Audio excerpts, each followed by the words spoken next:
Hey guys, welcome back to another episode of the Music Den. I'm your host, Armando Venditti, hoping you guys are having a really good day.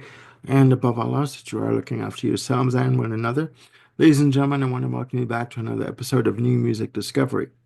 Now, this is an artist I have never covered before on the channel, and I haven't done a new music discovery in quite a while. So I thought it was about time I do one. Now, in doing a recent episode of album anniversaries with Jim Bricker and Ken Cheshire, uh, celebrating the 40th and 30th anniversary releases of certain albums, which will be airing on February 25th, I thought I would cover this artist whose band is celebrating an anniversary in February of this year, of the 40th anniversary of their second release. Now, that artist is Johnny Marr, and the album we're going to be discussing today is his most recent solo release, Fever Dreams, Parts 1 through 4. Now, Johnny Marr, member of the Smiths, um, guitarist, keyboardist, pretty much multi-instrumentalist and vocalist.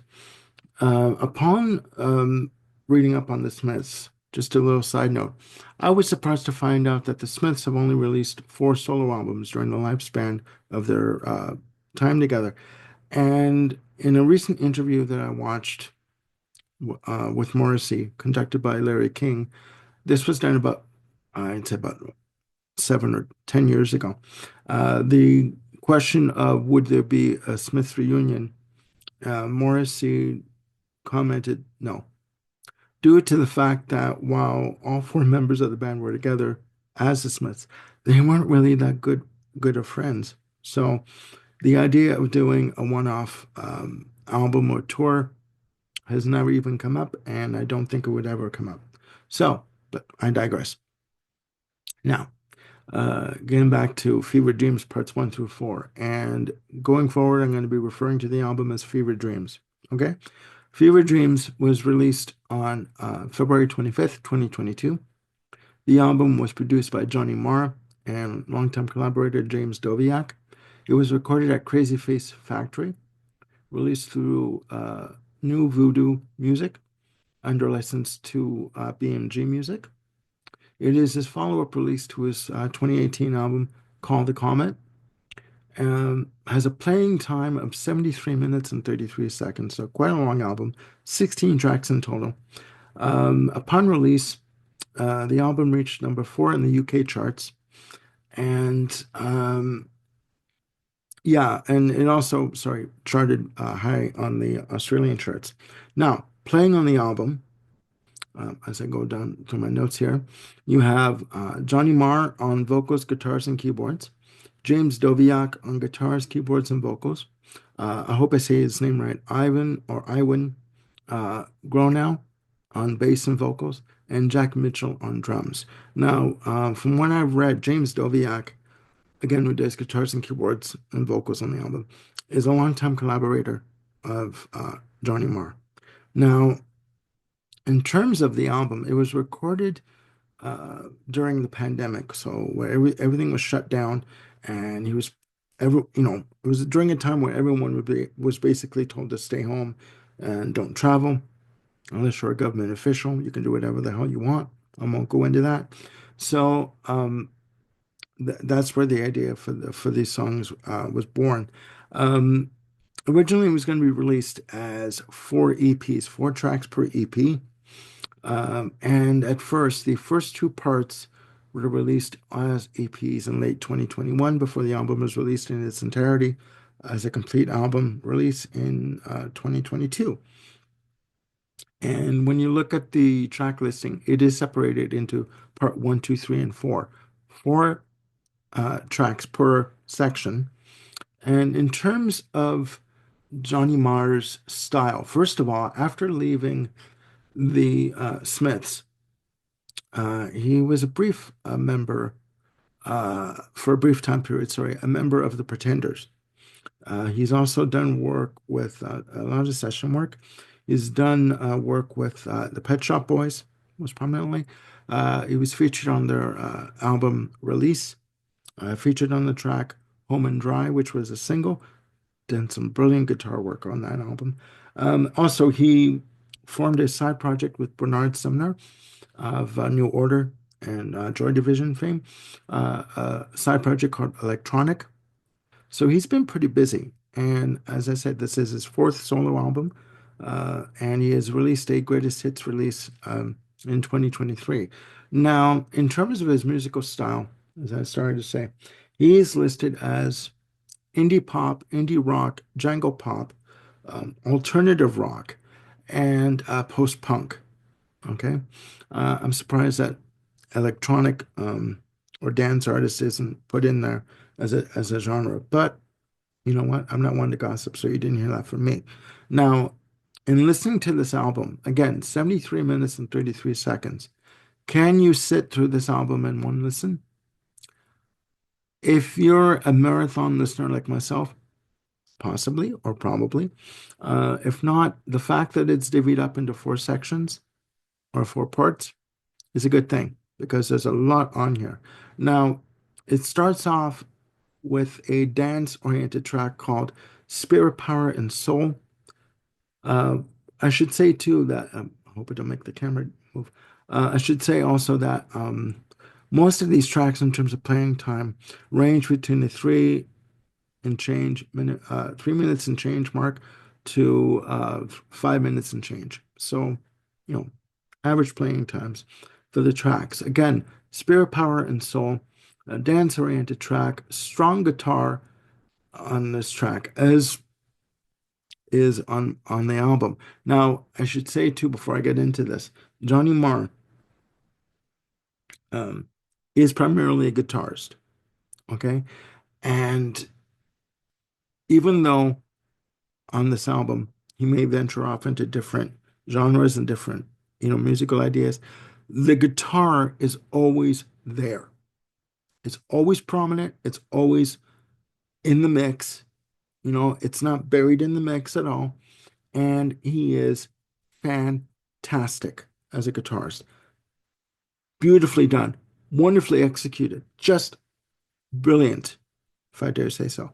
Now, Spirit, Power, and Soul. Again, clocking in at 4 minutes and 18 seconds. Uh, Dance-oriented track, strong guitar, very melodic, and it's a it's a it's a really optimistic track. Its lyrics deal with self-realization, and it's very uplifting message and an uplifting track. It gets your ass shaking. I've always been one that uses the term ass shaker to describe an album that gets me going, and this track is no different. Coming up, track two for part one, we have a track called Receiver, uh, just over 5 minutes, 5 minutes, 18 seconds. Sharp filtered guitar chords that come in. It is a guitar driven track, very melodic, but it's also dance oriented. And Receiver deals with, uh, according to Marr, the erotic signals that we send one another as human beings. Okay, that's all I'm going to say. And that's all that was listed there. So, track three is um, a track called All These Days. 4 minutes and 55 seconds, a mid-tempo track, very good, very guitar driven. Lyrics about reflection and pretty much confusion. You know, when you're in a situation like we were in with the pandemic, when you were forced to stay home and pretty much you're left to your own devices. Uh, I didn't mean to use the Pet Shop Boys reference there. But when you're left to your own devices, in terms of what was going on with the pandemic, um, pretty much you're confused as to what the hell is going on, and what's going to happen, who's going to make these decisions, are these decisions going to be beneficial to us, etc. Yeah, and these lyrics pretty much go into that. Fantastic piece of work. Part four ends off with a track called Ariel, 4 minutes and 51 seconds. This track is based on the Sylvia Plath poem, mid-tempo rhythm, strong vocal delivery on this track, and it is very guitar driven. And he said, Johnny Marr said that he wanted to deliver the lyrics from a perspective of empathy. for this piece. Beautifully done. Beautifully done. Part two starts off with a track called Lightning People. In my notes, again, clocking in at 4 minutes and 39 seconds. Great bass on this track.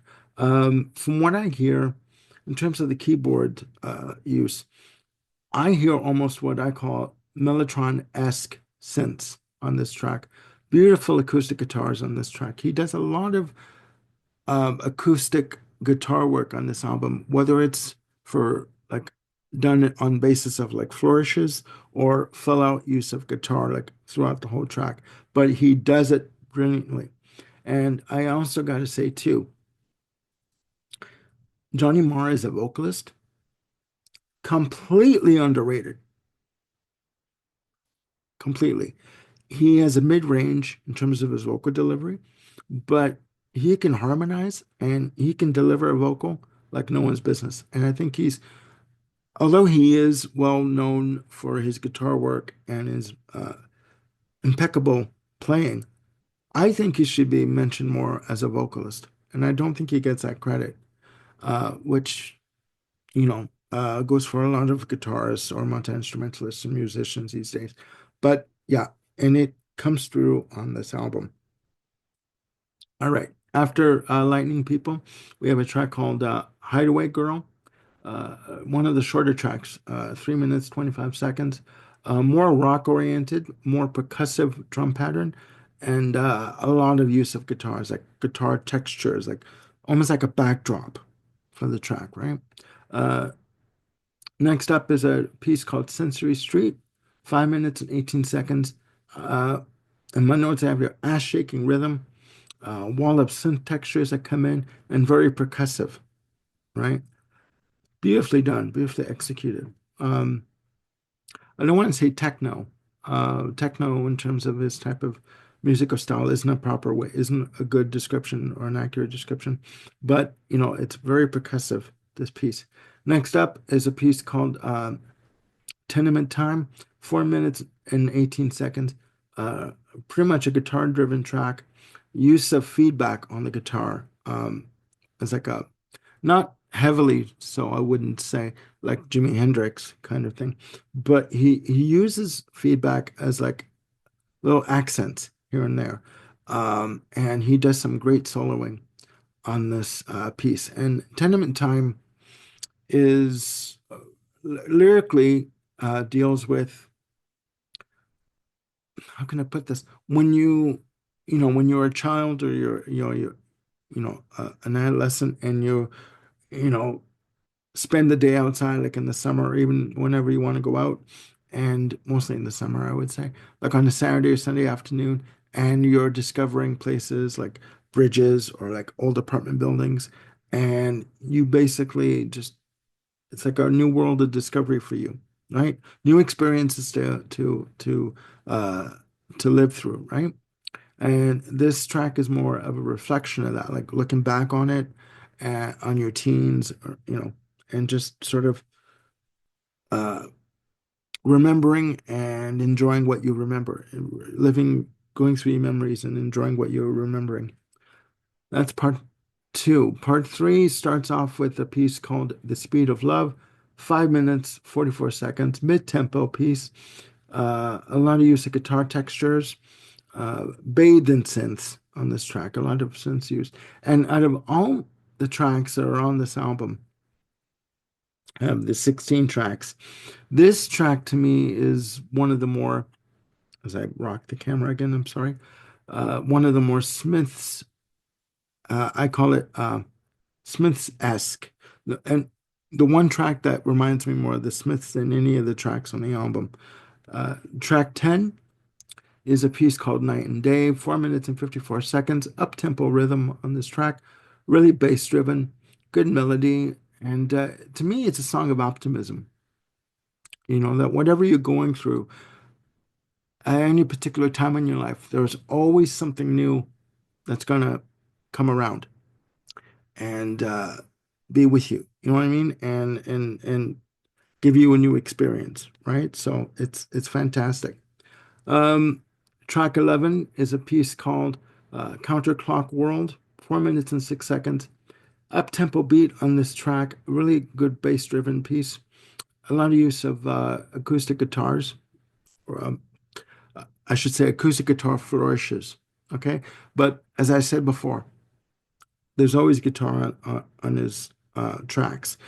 He's never far away from a guitar, even if it's just a little accent here and there, either on electric or acoustic guitar. In this case, for Counterclock World, it's acoustic guitar flourishes, but beautifully done. Rubicon is next, ends off part three, 4 minutes and 14 seconds. In my notes, I have here a wash of synth guitar treatments that come in. Uh, a lot of guitar passages that are fantastic. And this track has pretty much an ethereal effect uh, on, on the track. Um, and in terms of his vocals that he does for this album, a good amount of them, to my ear, have an ethereal feel to them. Very airy, very breathy kind of feel.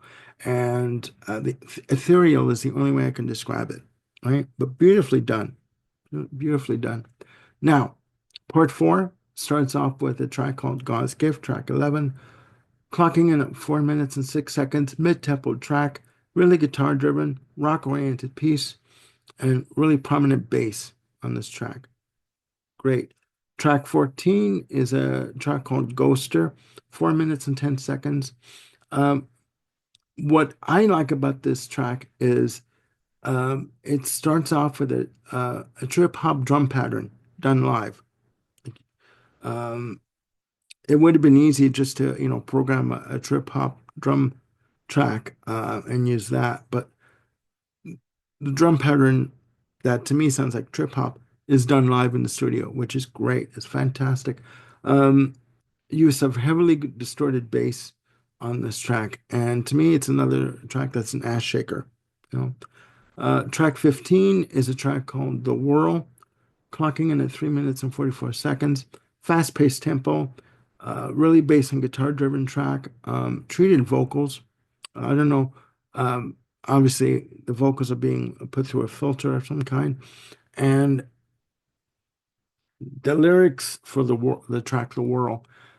Basically, the lyrics deal with questioning what's going on around you, questioning what's going to happen in the future, questioning did you do enough yourself to avoid if you're in a bad situation, or should we question those that are making decisions for us? I'm not going to go there, but there you go. Now, track 16, the final track, is called Human, uh, clocking in at 4 minutes and 22 seconds. In my notes, I have a great acoustic guitar, nice synth passages.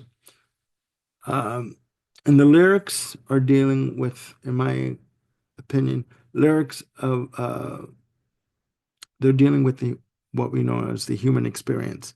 Basically, whatever differences we have, whatever we agree with or disagree with, whatever crap goes on in our lives, okay?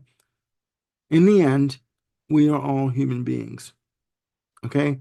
And whatever opinions you have in terms of politics, in terms of social injustices or whatever, whether you disagree or agree, or mostly disagree, I would imagine.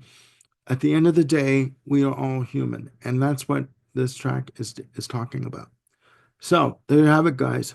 Johnny Marr, Fever Dreams, parts 1 through 4. Um, a fantastic album. Um, an album that makes you think, that makes you move, that gives you, that shakes your ass now and again. And in the end, leaves you, or leaves me, I should say, satisfied. You know, um, can I sit and listen to all 73 minutes and 33 seconds of the album? Yeah, I can. I can. Well, sitting with me is an occupational hazard. But other than that, the, there's enough here of musical teeth and grit that I want to hear more of. So please check it out and let me know what you think of the album, or if down in the comments below, or if you know of the album, again, let me know what you think of Fewer Dreams Parts 1 through 4.